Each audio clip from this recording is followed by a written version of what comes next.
And there you have it. I thought I'd do the glam shots here live instead of on the turntable just to point out a few things. So, like on the arm here, I added this piece of copper going around. Well, that goes all the way through and attaches to the actual arm piece. So it's not only detailed, but it's reinforcing. Stuff like that is super important. Trying to attach metal parts to plastic parts or metal parts to metal parts and stuff is all sorts of difficult. You got to reinforce as much as you can. Okay, so let's see what else. I added some springs here along the wires in this arm. All these guys are little buttons. Let's see if we can hear it. Got some on the back as well, right here.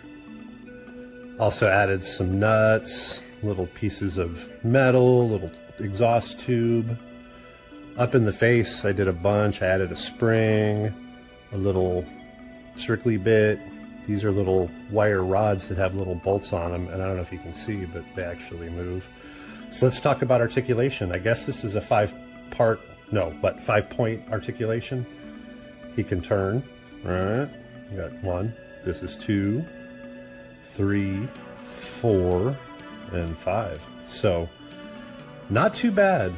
I'm really happy with this guy. I named him Rocky. Well, actually, my wife named him Rocky. Kind of goes along with this guy, Toby, right? He has a little bit of articulation. I got a video for this one if you'd like to check that out. Very similar to this, kind of shows the process. Also made this guy, Adamus. Made him out of an adding machine.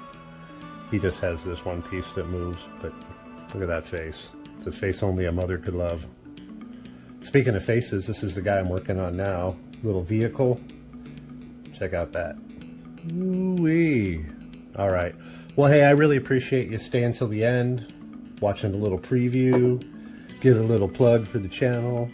Speaking of which, please hit like and subscribe and all that great stuff. I'm sure you're going to want to see this video. Look at all this wire. All right. Thanks, guys.